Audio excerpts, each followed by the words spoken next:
जब जय बोलना है ना तो दाहिनी भुजा उठा करके बोलना, किसी को लग ना जाए भीड़ ज्यादा है चुकी। बोलिए भारत माता की, भारत माता की, भारत माता की श्री राम। चलिए आप सबका यहाँ उमड़ा हुआ आज जन सैलाब बता रहा है कि 2027 में समाजवादी पार्टी अर्थात परिवार डेवलपमेंट एजेंसी सैथई के लिए प्रस्थान कर जाएगी और उत्तर प्रदेश सदा सदा के लिए गुंडागर्दी से, अराजकता से, माफियागिरी से मुक्त हो जाएगा। हो जाएगा, दोनों हाथ में बताओ, हो जाएगा ना। चलिए आप सब पर भरोसा है। आज मंच पर भारतीय जनता पार्टी के जो क्षेत्रीय अध्यक्ष हैं, जिनका उद्बोधन भी होना था, समय अभाव के कारण नहीं बोल पाए हैं, आदरणीय श्री प्रकाश पाल जी, जिनकी विधानसभा क्षेत्र में कार्यक्रम है, हमारे बहुत ही सरल स्वभाव के मंत्री परिषद के साथी और आप सबके विधायक श्री अजीत पाल जी, हमारे अंग्रेजी कैलेंडर के हिसाब से नए साल की शुरुआत माना जाता है। कल तक कोहरा था, लेकिन आज भगवान सूर्यदेव आशीर्वाद देने के लिए प्रकट हो गए हैं। आपको नए साल की बहुत बहुत बधाई देता, बहुत बहुत शुभकामनाएं देता। मेरी इतनी बड़ी संख्या में युवा साथी भी आए। आप सब जानते हैं मेरे युवा साथी, जिस ओर जवानी चलती है उस ओर जमाना चलता है। तो हमारे युवा साथी भी, हमारे पत्रकार मित्र भी, सभी के सामने मैं आज इतना ही कहने आप सबके बीच में आया हूं। देश और प्रदेश में गरीबों की, किसानों की, माताओं बहनों के आशीर्वाद से, बुजुर्गों के आशीर्वाद से, नौजवानों के पसीना बहाने के कारण आज जो माननीय नरेंद्र मोदी जी के नेतृत्व में देश में सरकार है, आदरणीय योगी आदित्यनाथ जी के नेतृत्व में उत्तर प्रदेश में सरकार है, यह सरकार गरीबों के लिए समर्पित है, किसानों के लिए समर्पित है। हमारे देश की जो आधी आबादी महिलाएं हैं, उनको सशक्त बनाने के लिए संकल्प लेकर के बैठे हुए हैं हम लोग।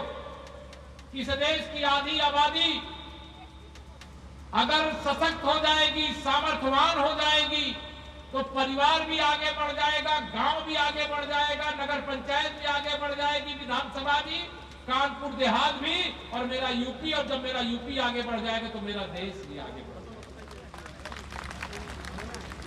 इसलिए मैं आप सबके सामने आज कोई और बात करूं उससे पहले कि इस समय अभियान चल रहा है। मैं नहीं जानता आप में से उस अभियान में कितने लोग लगे हैं। हमारे देश में लोकतंत्र है। भारत के संविधान को बनाने वाले बाबा साहब डॉक्टर भीमराव अंबेडकर जी ने, चाहे गरीब आदमी हो, चाहे अमीर आदमी हो, चाहे उच्च जाति, अग्रणी जाति का हो, चाहे पिछड़ी जाति का हो, चाहे अनुसूचित जाति का हो, सबको जब कोई चुनाव होता है तो सबको वोट देने का अधिकार दिया है। गरीब वोट दे तो भी एक गिना जाएगा, देश के राष्ट्रपति, प्रधानमंत्री, मुख्यमंत्री वोट दे तब भी उनका वोट एक ही गिना जाता है। तो संविधान के हिसाब से लोकतंत्र के अंदर जब आप वोट दे करके जिसको जिताएंगे वही विधायक बनेगा, वही सांसद बनेगा, फिर उसी पार्टी, जिसकी पार्टी के ज्यादा विधायक सांसद बनते हैं, उनकी सरकार बनती है। इस समय मतदाता सूची का शुद्धिकरण चल रहा है। आप बताओ, जो मतदाता सूची का शुद्धिकरण चल रहा है, किसी को मालूम है? जिनको मालूम इधर हाथ उठा के बताओ, मालूम है? बहुत लोगों को नहीं मालूम है।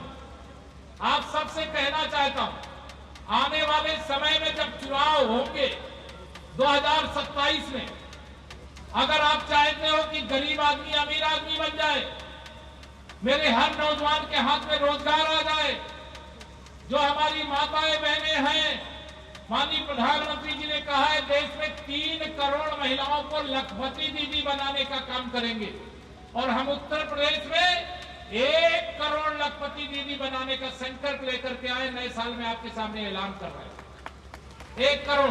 तो आप सबको, जो महिलाओं को लखपति बना दे, अगर ऐसी सरकारें चाहते हो तो आपका नाम मतदाता सूची में होना चाहिए। अगर मतदाता सूची में नहीं होगा तो आप आने वाले चुनाव में वोट नहीं डाल पाओगे।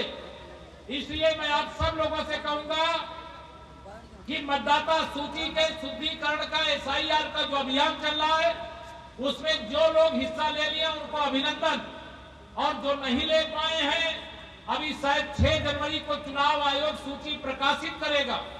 जिनका नाम छूट जाए, अगर हम देश के सच्चे सिपाही हैं, भारतीय जनता पार्टी के समर्थक हैं, अगर माननीय नरेंद्र मोदी जी के हाथों को मजबूत बनाना चाहते हैं, अगर हम विकसित भारत और विकसित उत्तर प्रदेश बनाना चाहते हैं, तो अपना नाम मतदाता सूची में जुड़वा करके 2027 में भी कमल का बटन दबा दीजिए, कमल का फूल खिला दीजिए। ये मैं आप सब लोगों से कहने के लिए आया।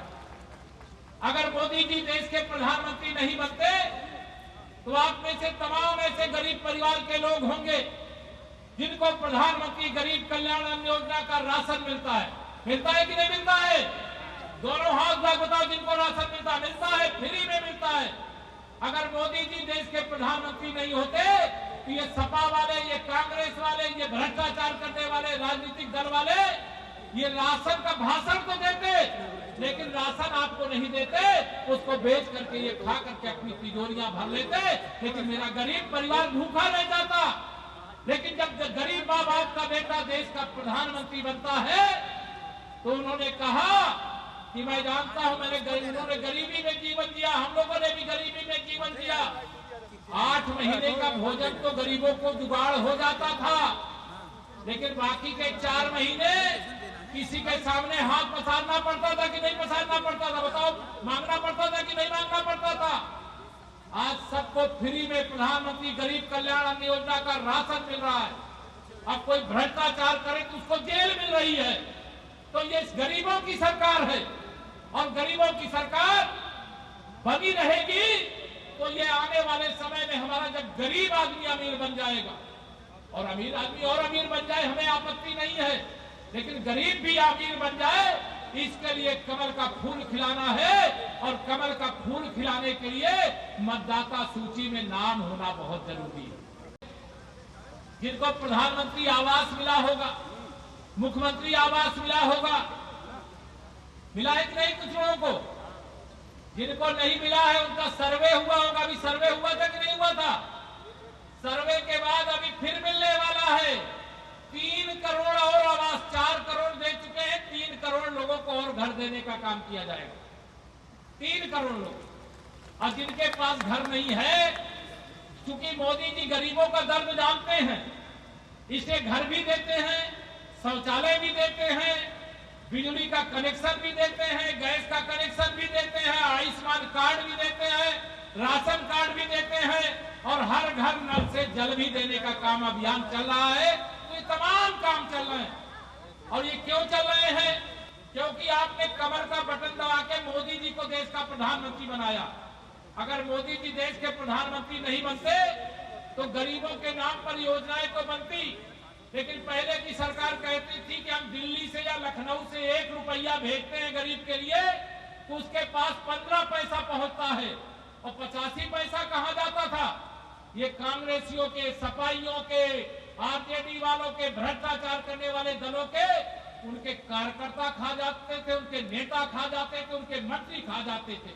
लेकिन मोदी जी ने कहा है, न खाऊंगा न खाने दूंगा, और जिसने भी मेरे देश को और मेरे देश के गरीबों को लूट करके खाया है, पाई पाई वसूल करके उन्हीं की भलाई में लगा दूंगा।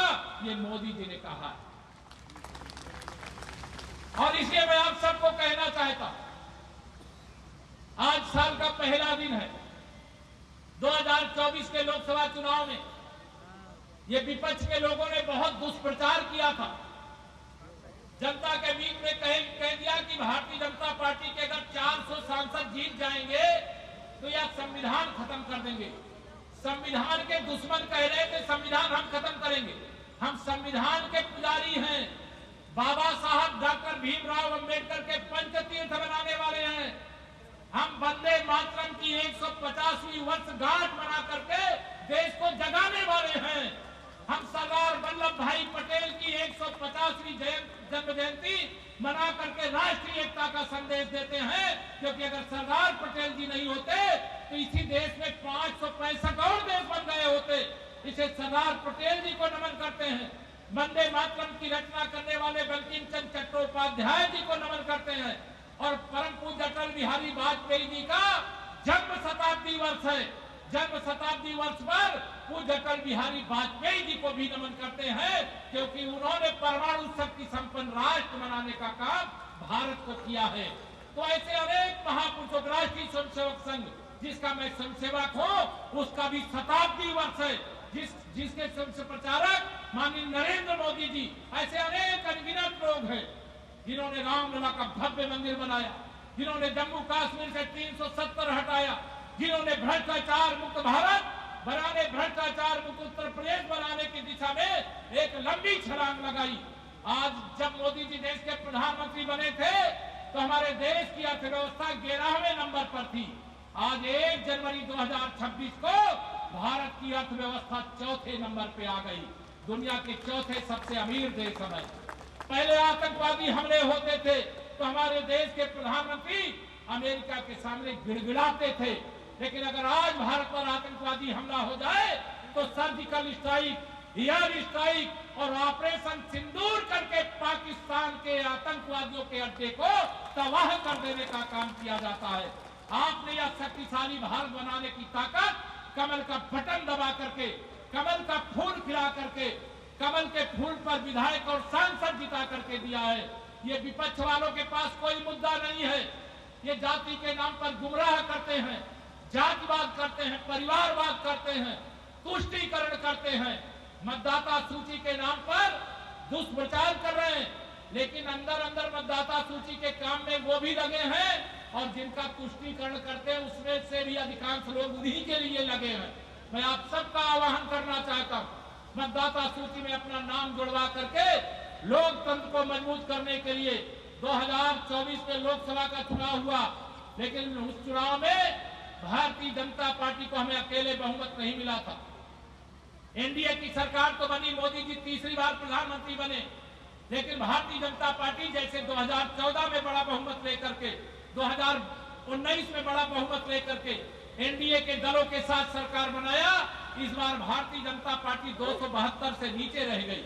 मैं आप सब लोगों से आह्वान करूंगा, ये दुष्प्रचार करने वाले आएंगे, क्या कांग्रेस गरीबों का भला कर सकती है क्या? दोनों हाथ उठा तो कर सकती है क्या?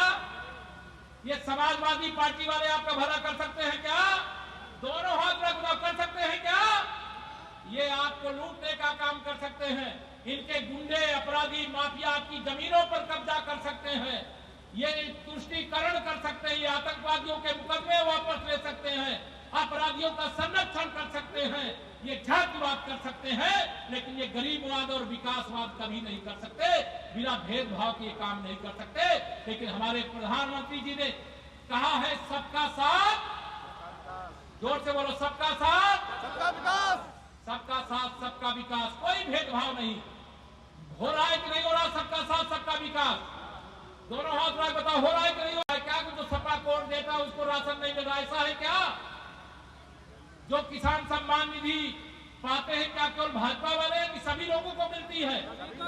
जो किसान है उसको सम्मान निधि मिलती है, आयुष्मान कार्ड मिलता है, आवास मिलता है, शौचालय मिलता है, गरीब कल्याण की जितनी योजनाएं, सारी योजनाओं का लाभ मिलता है। मैं आप सब लोगों से आज यहाँ पर यही कहना चाहता हूँ, 2027 के लिए कमर कस करके तैयार हो जाइए। तैयार हो? दोनों हाथ उठाओ, तैयार हो? 2024 के लोकसभा चुनाव के बाद 2024 में ही विधानसभा का चुनाव हुआ हरियाणा में, और वहां 2/3 बहुमत से भारतीय जनता पार्टी जीती और श्री नायक सिंह सैनी वहां मुख्यमंत्री बने। फिर महाराष्ट्र में चुनाव हुआ, वहां पर भी भारतीय जनता पार्टी प्रचंड बहुमत से जीती और देवेंद्र फडणवीस जी वहां मुख्यमंत्री बने।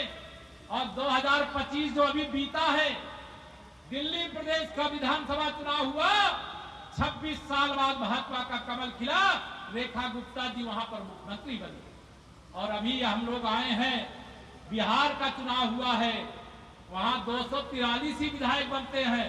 243 में 202 विधायक भारतीय जनता पार्टी के गठबंधन के बने और नीतीश कुमार जी फिर वहां पर मुख्यमंत्री बने हैं। और जब से नीतीश कुमार जी के नेतृत्व में भी हमारी सरकार बन गई है, तब से श्री अखिलेश यादव जी का ये मानसिक संतुलन बिगड़ा हुआ। बिगड़ा है कि नहीं बिगड़ा? बताओ जोर से, बिगड़ा है कि नहीं बिगड़ा है? रोज उल जुलूल बयान देते हैं, कब क्या बोलते हैं, कब क्या कहते हैं, और उन्हीं के ढर्रे पर उनके पार्टी के विधायक सांसद भी चलने लगे हैं। लेकिन उनको ये मालूम नहीं है, जैसे आरजेडी का सुपड़ा बिहार में साफ हुआ, वैसे समाजवादी पार्टी का सुपड़ा 2027 में यूपी में भी साफ होगा। साफ होगा कि नहीं साफ होगा? साफ करने का काम करना है। यहाँ समाजवादी पार्टी का सूर्य जो है, ये तो सूर्य सबको रोशनी देने वाला उदित हो रहा है, लेकिन समाजवादी पार्टी का सूर्य अस्त होने वाला। उनकी नाव में बड़ा से छेद है, जो बैठे वो भी डूबेंगे। वो फर्जी पीडीए की बात करते, ध्यान रखना। वो पीडीए कहते पिछड़ा दलित अल्पसंख्यक। अगर कोई सफाई आवे, वैसे आजकल लाल टोपी पहन करके सफाई दिखाई नहीं देते। दिखाई देते हैं क्या? दिखाई नहीं देते। लेकिन अगर आवे तो उनसे पूछिए, श्री अखिलेश यादव 2012 से 2017 में जब मुख्यमंत्री थे, तब पीडीए की याद आई थी क्या? तब तो जातिवाद, परिवारवाद और तुष्टीकरण था। और जब सत्ता से बेदखल हो गए तो आपको पीडीए याद आ रहा है। पिछड़े वर्ग के लोग, दलित वर्ग के लोग, अगड़े समाज के लोग तुम्हारे भरमाने में, भड़काने में आने वाले नहीं हैं। ये जो गुब्बारे में हवा 2024 में झूठ बोल करके आपने भर लिया है, उस गुब्बारे की हवा 4 राज्यों में भाजपा का कमल खिल चुका है। विजय का चौका लोकसभा चुनाव के बाद हम लगा चुके हैं। पश्चिम बंगाल में भी कमल खिलने जा रहा है। इसलिए मैं आप सब लोगों से निवेदन करके जाऊंगा, 2026 में एक तरफा प्रचार करिए, मतदाता सूची में अपना नाम दर्ज करवाइए, और समाजवादी पार्टी की हैसियत उत्तर प्रदेश में एक 4 पहिया गाड़ी में बैठ करके जाने वाले जो संख्या होती 6-7 लोगों की होती है, इतने ही विधायक 2027 में इनके बनने वाले, इससे ज्यादा बनने वाले नहीं है। 2017 से भी बुरा हाल इनका होगा। इसे मैं लंबी बातें ना करके मुझे 1-2 कार्यक्रमों में और जाना है। आप सब इस कड़ाके की ठंड में भी इतनी बड़ी संख्या में आए।